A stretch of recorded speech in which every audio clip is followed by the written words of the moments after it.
everybody, welcome back to my YouTube channel.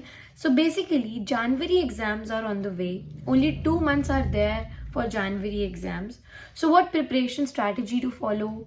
What should we keep in mind while revising the chapters? How to manage the theoretical as well as the practical portion? How to practice the MCQ as well as the descriptive part? These are all such important things which you should keep in mind in your last 2 months of your preparation. So without wasting any time, let's get into the video.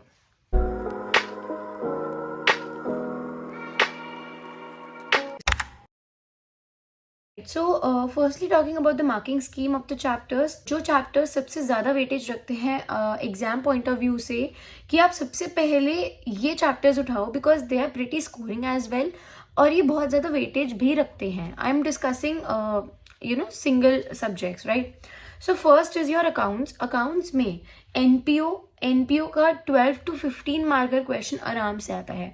Partnership is very important. अगर आपको partnership के एक बार concept समझ आ गए, you will be able to do the question of admission, death, retirement and the liquidation part वाला company dissolution, right. Share capital का क्वेश्चन जो हमारी 12 में भी it was one of the main chapters. I guess 20 marks का वो chapter आता था. यहाँ पे भी 12 to 15 मार्क्स का आपका एक क्वेश्चन आता ही आता है. या तो शेयर कैपिटल से आएगा या तो डिबेंचर से आएगा. प्रेफरेंस शेयर्स की redemption is up to you. अगर आप करो या ना करो, you can leave it in the option part, right. अगर आपको वो मुश्किल लग रहा है, however it is an easy part, but अगर आपको एक बार कंसेप्ट समझ आ गया, you will be able to frame your answer of your own, right. The second is law में ICA which is the Indian contract act, इसकी weightage 30 to 35 marks की रहती है बिकॉज ICA के खुद ही अलग चैप्टर्स उन्होंने लिटरली बना रखे हैं, लाइक बेलमेंट, प्लेज वगैरह के. ICA की बहुत ज़्यादा वेटेज है एंड ये चैप्टर बहुत प्रैक्टिकल है. अगर आप एक बार इनके एग्जाम्स में आंसर्स और केस बेस्ड क्वेश्चंस अगर आप पढ़ लोगे and you are able to retain the concept in your mind, able to do the questions, alright. So the third subject is quantitative aptitude, जिसको क्वांट्स भी बोलते हैं कई लोग. इसमें जो basic main time value money है उसके आराम से 15 मार्क्स की वेटेज है which is pretty practical. LR तो आपकी आती ही है 20 मार्क्स की, तो ये तो सभी कर लेते हैं. It is basic common sense. तो ये आपके 35 मार्क्स को तो ऐसे ही बन गए. उसके बाद अगर आप स्टैट्स को अच्छे से एक बार पढ़ लोगे तो उसमें भी आधे स्टैट्स के तो ऐसे क्वेश्चंस आते हैं कि लाइक बच्चों वाले, anybody can do it. So quants में you can do pretty well, right. Talking about the fourth subject which is economics. Economics का पेपर बहुत आसान आता है. मतलब in terms of questions, economics की इंटरनेशनल ट्रेड में इतने कंसेप्ट्स हैं, लाइक बाउंड टैरिफ क्या होता है, there are many types of tariff. Bound क्या होता है, एड वैलोरम क्या होता है, स्पेसिफिक टैरिफ क्या होता है. बट एक बार अगर आप कंसेप्ट समझ जाते हो, you are able to get it all right, right. The second is your public finance. Demand supply वाला चैप्टर तो obviously it is without any say. The third is public finance and the fourth is money market. ये 4 chapter main है economics के which is very important. काफ़ी ज़्यादा weightage रखते हैं आपके पेपर के पॉइंट ऑफ व्यू से. Secondly talking about the preparation strategy, अभी there are 2 months left for your exams, right. तो 2 months are enough to improve your weaker points जिनमें आप वीक हो. आई वुड सजेस्ट यू वो portion उठाओ जो आपका थोड़ा वीक है. लाइक फॉर एग्जाम्पल अगर आपका अकाउंट्स में NPO वीक है, जस्ट डू नथिंग. कंसेप्ट पढ़ो, उसके क्वेश्चंस करो, कंसेप्ट पढ़ो, उसके क्वेश्चंस करो. इकोनॉमिक्स में आपका इंटरनेशनल ट्रेड वीक है for example, just repeat it. Repetition is the key. अगर आप एक चीज़ को बार बार रिपीट करके पढ़ोगे, your mind will automatically recall the same when you're gonna do the MCQs, right. Strategy की बात करें, MCQs पे कैसे प्रैक्टिस करें. कोई भी एक PYQ उठा लो, RTP उठा लो, MTP उठा लो. मॉक टेस्ट पेपर्स और आपके टेस्ट सीरीज देना बहुत इंपॉर्टेंट है बिकॉज अगर आप टेस्ट दोगे you are gonna get the pressurised environment, क्योंकि आपको एक लिमिटेड टाइम फ्रेम में क्वेश्चंस करने हैं. हम अपनी प्रैक्टिस में यूजुअली टाइम फ्रेम इन्वॉल्व नहीं करते. We usually tend to do it without any time limit, right. तो अगर आप एक टाइम लिमिट सेट करके क्वेश्चंस करोगे, लाइक क्योंकि पेपर में तो आपको 3 hours ही मिलेंगे क्वेश्चंस करने के. So just set a timer of 3 hours, do 1 PYQ and then check your answers and see whether all of your answers are correct या फिर कितनी परसेंटेज आपकी, कितने मार्क्स आपके बेसिकली बन रहे हैं। MCQ कैसे प्रैक्टिस करें, सेम स्ट्रैटेजी, PYQ उठाओ, जिसके suggested answer I would suggest to see. MCQ के जो क्वेश्चन पेपर आते हैं वो सारे शफल्ड होते हैं, राइट? तो ऐसा कोई MCQ का पेपर उठाना जिसके आपको answer side by side available हो।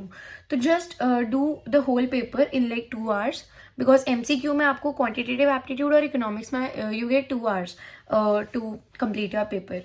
तो just set a timer of 2 hours, do all the MCQs and then check, and negative marking लगा के चेक करना, so that you are gonna get the score and you are gonna get the level on which you are standing. Alright, so this is the basic strategy to follow for doing your MCQ as well as the descriptive portion.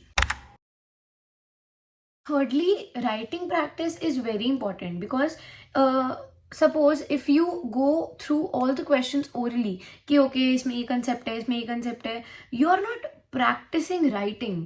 तो आपकी, अगर आप writing practice करते हो, आपकी एक हाथ की स्पीड बन जाती है, आपको स्पीड में लिखना आ जाता है कि आपको 3 घंटे में अगर आपको पेपर पूरा करना है, you are involving every point in your answer, आप उसको एक तरह अच्छे तरीके से प्रेजेंट कर पा रहे हो, you are underlining the points. तो इन सब चीज़ों के लिए we have to save our time, right? And we can save our time by doing writing practice, क्योंकि जितना आप ज़्यादा लिखोगे उतनी आपकी हैंड राइटिंग स्मूथ बनेगी एंड उतनी आपकी राइटिंग स्पीड फास्टर होगी। आप लॉ के आंसर लिखना सीखोगे इससे, एंड अकाउंट्स में कैलकुलेशन करना सीखोगे। Just set a time limit and do the questions. Fourth and a very important point, quality is better than quantity. आपके पास अभी you have 4 subjects to study, accounts, law, maths and economics, right? So ज़रूरी नहीं है आप एक दिन में 4 सब्जेक्ट पढ़ रहे हो। आपको ऐसा लग रहा है कि अगर मैं एक दिन में 2 सब्जेक्ट उठा रहा हूँ या उठा रही हूँ तो 2 सब्जेक्ट बाकी के छूट रहे हैं। नहीं, ऐसा नहीं है। अगर आप एक सब्जेक्ट भी उठा रहे हो, मान लो आपने लॉ उठाई एक दिन में, लेकिन जो चैप्टर आपने, मान लो LLP करा, लेकिन आपने LLP एक दिन में पूरा कंप्लीट करा अच्छे से, आपने थरली वो चैप्टर पढ़ा है, उसके क्वेश्चंस करे हैं, उसके पास्ट ईयर के क्वेश्चंस भी देख लिए, सो आपको दोबारा रिवाइज करने की वो चैप्टर जरूरत नहीं है, उसको आप फिर सीधा एग्जाम के टाइम पे रिवाइज करोगे, राइट? तो एफिशिएंसी मैटर्स। ये नहीं मैटर करता कि आप कितना पढ़ रहे हो, ये मैटर कर रहा है कि आप जो पढ़ रहे हो क्या you are able to retain it in your mind and you can just do those questions in your exam, you can write those questions. आपको पता है कि प्रेजेंटेशन का तरीका कैसा है एंड आपको पता है कि लिखना कैसे है, क्या लिखना है। Are you able to get the concept which the question is demanding? Alright, so efficiency is better than quantity. जो चीज़ें आपकी स्ट्रॉन्ग हैं वो थोड़े थोड़े दिन बाद रिवाइज करते रहो, बट जो चीज़ें अभी आपकी वीक है, अभी you have see guys, you have 2 months right now. 2 months is a whole lot of time जिसमें you can improve your weaker points. तो अभी 1 month जब तक बच नहीं जाता है एग्जामिनेशन में, तब तक यू हैव 1 month जिसमें आप अपनी वीक पॉइंट्स को अच्छा बना सकते हो। After you are left with 1 month of preparation, उसके बाद आप सब छोड़ दो, जो आपको आता है उसी को आप पॉलिश करते रहो, राइट? तब लास्ट के 1 महीने में जो आपको नहीं आता वो पढ़ने का फायदा नहीं होगा, बिकॉज अभी तक नहीं आया, अब 1 महीने में कैसे आ जाएगा, right? It is not magic. तो जो आता है just polish those things and just make sure that जो आपको आता है you don't lose marks in that case.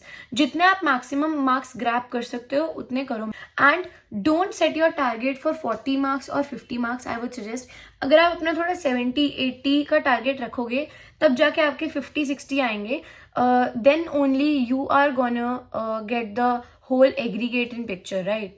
सो थोड़ा अपर टारगेट सेट करो, क्योंकि अगर गिरो भी तो थोड़ा नीचे गिरो एंड जो आपकी बेस लाइन हो वो एटलीस्ट पास तो हो।